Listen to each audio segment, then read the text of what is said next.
Salut à tous, j'espère que vous allez bien. Donc, petite vidéo mise à jour sur le Bitcoin et sur l'Ethereum. On essaiera de voir aussi les autres cryptos, donc celles qu'on a vues dans la dernière vidéo. Mais avant de commencer, comme toujours, je tiens à remercier la communauté. Merci beaucoup pour votre soutien, like, commentaire et partage. Si vous n'êtes pas abonné, n'hésitez pas à le faire, ça me ferait vraiment plaisir et ça aiderait énormément la chaîne. Et vous pouvez aussi me suivre sur Twitter et sur Twitch pour ne pas louper mes prochains lives. D'ailleurs, je pense que je vais faire un live ce mercredi à 20h. Donc, n'hésitez pas à me follow sur Twitter pour avoir la notification. Voilà. Donc, sans plus tarder, on va attaquer la vidéo. Let's go.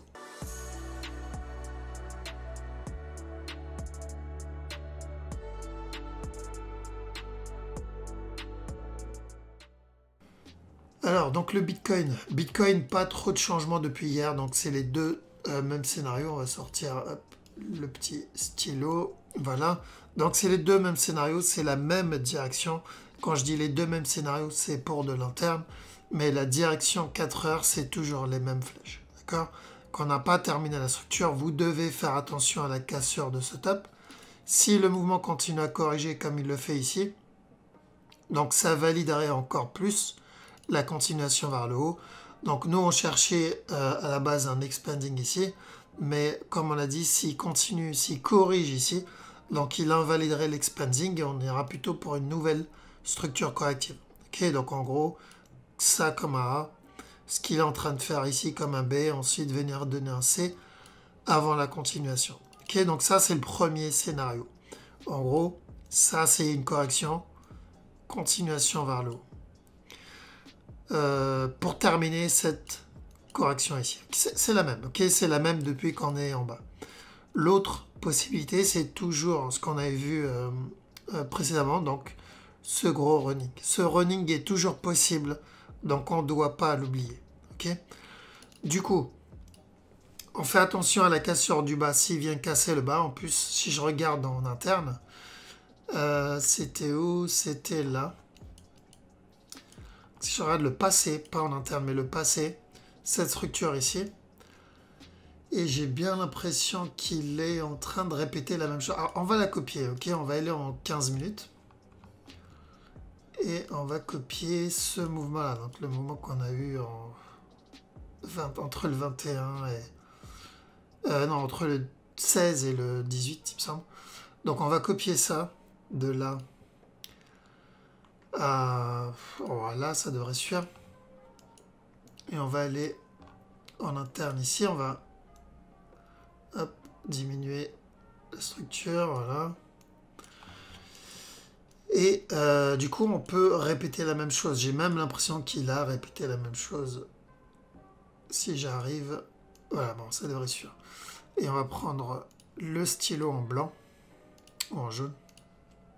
Donc on a eu ce 1, 2, 3 ici, pour ce 1, 2, 3 là. Ensuite un drop, okay, qui a retracé plus de la moitié du move, donc le drop qui a retracé plus de la moitié du move. Ensuite on a une impulsion, ensuite on a une impulsion, on a eu un flag, on a eu le flag, on a une impulsion vers le haut et un retournement. On a une impulsion vers le haut et un retournement. Donc là on a une correction pour la continuation. Du coup, est-ce que ça c'est la correction pour la continuation ou est-ce qu'on va la voir après? C'est ça la question que je me pose là actuellement. Donc, est-ce que cette partie-là, on l'a eu là, ce qui est possible, ou est-ce qu'on va la voir? Et si on va la voir, on aura donc une plus grosse correction là-dedans. D'accord? Donc, ce que je vais surveiller, ça c'est pour la petite time frame. Hein. Vraiment, ça en gros, ça concerne les traders. Les investisseurs, ce qu'il va faire ici, on s'en fout complètement. Maintenant, pour les traders, c'est ce qu'on va surveiller. Si il a déjà répété, il a déjà terminé ça là-dedans, ok, on a eu un régular ici, dans ce cas-là, on ne l'aura pas. Par contre, si on le voit corriger, ça veut dire qu'on est dans cette phase ici et qu'on va avoir le drop, celui-là. Donc ça correspond à ce... il est où, il est où? Il est là. Ça correspond à... Donc une fois ça obtenu, on aura le drop derrière. D'accord? Et il s'est passé quoi? On a eu ça, ça, ça et ensuite la continuation. Donc est-ce qu'on peut avoir la même chose? On va copier tout le move, du coup ce serait peut-être mieux. Donc est-ce qu'on peut avoir la même chose? Oui. Ok. Donc en interne, Alors, je vais pas pouvoir le copier, j'ai passé une demi-heure à faire que ça. Donc, en gros, ça va être ça. Il peut revenir chuter et donner la grosse structure. En gros, c'est juste pour vous montrer la petite time frame, ce qu'il peut donner, ce qu'il peut répéter, pour valider le scénario qu'on a vu au-dessus. Donc, hop, je vais le copier manuellement, ça ira beaucoup plus vite. Donc, ce 1, 2, 3 avec le petit spike, impulsion vers le bas. 1, 2, 3 avec le petit spike, impulsion vers le bas, correction. On peut avoir la correction ici. Et là, il vient casser le dernier plus bas. Là, il vient casser le dernier plus bas. Et ensuite, continuer, comme il a fait là. D'accord? Donc, tout ça, c'est de l'interne. D'accord? On est en train d'analyser le fractal pour valider le deuxième scénario. Donc, s'il fait ce qu'on vient de voir là, c'est-à-dire venir casser ce bas-là, comme il l'a fait là, dans ce cas-là, c'est le bail. Ça, c'est le deuxième scénario. Le premier, c'est on est toujours dans cet expanding. D'accord? Donc, si c'est l'expanding, il va monter. Il ne viendra pas casser ce bas-là. Donc, dans les deux cas, ou le premier scénario pour un bail, ou le deuxième pour un bail.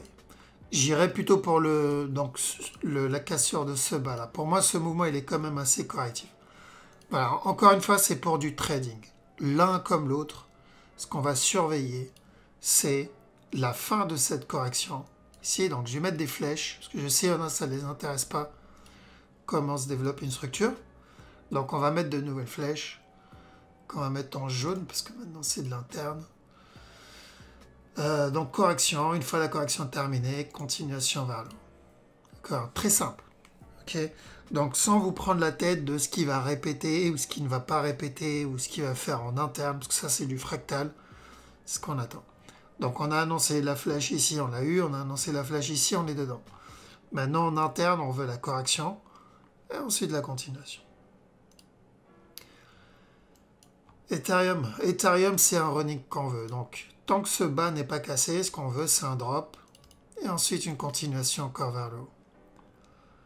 XTZ, on va attendre une correction ici en interne et on achète jusqu'au top. Si on le voit par contre exploser vers le bas, on cherchera des setups d'achat pour une plus grande structure maintenant. Donc si il corrige ici, comme là, on achète mais l'objectif il est là. Par contre s'il explose, on va pouvoir acheter plus bas pour trade une plus grande structure. Donc, pour le moment, on ne fait rien. On attend de voir s'il corrige ou pas. Okay, comme ça, ça évite les... Ouais, mais là, tu annonces un bas et là, tu annonces un Z. Okay, donc, pour éviter ça, c'est simple. Pour le moment, on ne trade pas. Donc, je parle aux traders, on ne trade pas. Ceux qui veulent investir, vous attendez le running. Ceux qui veulent trade, vous attendez la correction. C'est tout. ADA. Ok, ADA, objectif atteint. Donc, on avait dit la semaine dernière qu'on cherchait de l'achat, objectif jusqu'à ce top-là. Ça y est, on a eu le buy et l'objectif, il est atteint. Donc, maintenant, on reste à l'écart et on attend la suite. Qu'est-ce qu'on a d'autre? DOT. DOT, le premier objectif atteint, le deuxième, il est en cours. Donc, on a dit de chercher de l'achat jusqu'à ce top. Et tant que ce top n'est pas cassé, on va chercher de la vente. À partir de maintenant, on va chercher de l'achat jusqu'à ce top-là. Très simple. On a eu exactement la même chose sur le lit et on va répéter la même chose. On est en 3 moves validés.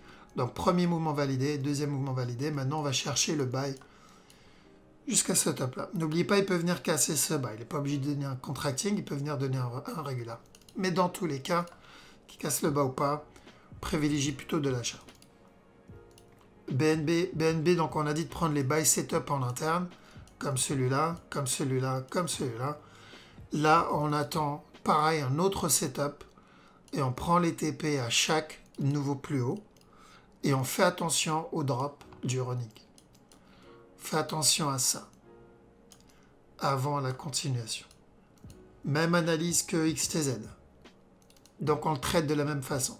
Ceux qui veulent acheter le long terme, vous devez attendre le running. Ceux qui veulent trade, vous devez attendre un flag en interne, comme on l'a eu ici. On en a eu plusieurs. Pour rappel, le buy, on l'a annoncé là. Hein. Ok.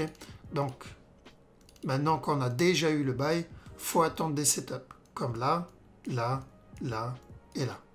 Si on n'a pas, on ne rentre pas. Pourquoi? Parce qu'il y a le risque du running.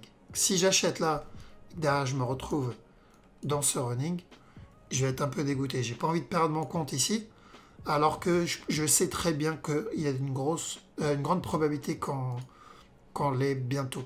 D'accord? On peut l'avoir à tout moment. Donc, vu que je sais que cette structure, je peux l'avoir à tout moment, je vais trade l'interne et je me protège contre ça. Une fois obtenu, je connais la direction. Très simple. C'est vraiment très simple. Si on ne l'obtient pas, on aura ça. Et encore, même si on a ça, je pense qu'il y a de grandes chances qu'on l'ait. Mais au cas où, si on ne doit pas l'obtenir, si le running est invalide, j'attendrai une grande correction. Et là, je pourrais continuer à acheter. Ok. SFP. Ok, SFP, c'est toujours de l'achat. Donc, tant que ce bas n'est pas cassé, là-dedans, buy jusqu'à ce top. On n'est plus dans ce running. D'accord? Ce running n'est plus bon. Là, on est dans une nouvelle structure. Donc, tant que ce bas n'est pas cassé, cherche de l'achat. Si le bas est cassé, on ira pour autre chose, mais pour moi, on surveille ça. LIT. LIT, il a validé 3 moves. Ceux qui me suivent sur Twitter, je vous ai fait un petit récap avant-après. Mais on a dit d'acheter ici, jusqu'au top, et ensuite chercher de la vente, et ensuite de chercher de l'achat. C'est exactement ce qu'on a eu. Maintenant, il y a 2 possibilités. Ou il corrige, il y en a 3. En réalité, 2 qui annoncent de l'achat et un scénario qui annonce de la vente. Donc on verra pour lequel trade plus tard. Donc si on le voit faire ça, c'est le premier scénario. En gros, on est juste sur une continuation de tendance pour valider la grande structure. Celle-là. Hop, donc si on le voit corriger là, c'est un buy pour valider le running ici. L'autre possibilité, c'est que la structure n'est pas terminée. On va avoir un drop ici pour valider un A, un B, un C. Et du coup, on va avoir un autre mouvement baissier avant la continuation pour un plus gros running ici. Très simple. Okay. Maintenant, la dernière possibilité, c'est pas de l'interne, c'est plutôt sur de la grosse structure. C'est au cas où ça, c'est un... Si ça, c'est un A, c'est possible qu'on soit en train de faire un B là-dedans. On peut avoir un C avant d'avoir ce bail-là. D'accord? Donc, la structure 4 heures ne change pas. C'est juste au cas où, si ça, c'est une correction, on doit faire attention à ce scénario. D'accord? Donc, on surveille ici. Donc, maintenant qu'on a obtenu ce bail, on surveille là s'il corrige. Si c'est le cas, c'est le premier scénario. S'il valide un running et qu'on le voit monter, dans ce cas-là, on est sur le deuxième. S'il continue à chuter, bon, bah, on sait déjà qu'on est en train d'entamer le régular supérieur, celui-là. Et dans ce cas-là, on cherchera de l'achat à la cassure de ce bas. Très simple. D'accord. Et voilà, je pense qu'on a fait le tour. Alice, rapidement. Donc, c'est la même chose. D'accord. Là, ça se peut qu'il vienne casser encore une fois ce bas. Le moment est correctif. Mais tant que ce bas n'est pas cassé, chaque nouveau plus bas ici, privilégie l'achat jusqu'à ce top. Ok. Voilà. Donc, on va arrêter ici. Donc, s'il y a du mouvement sur la structure, je vous tiendrai au courant. Il n'y a pas trop de mouvement actuellement pour en tout cas, les traders long terme. Et n'oubliez pas, demain, possible que je fasse un live sur Twitch. Donc n'hésitez pas à me suivre sur Twitter pour avoir la notification. On devrait faire ça pour 20 h. Voilà. Donc passez une bonne soirée. Je vous dis à la prochaine. Ciao.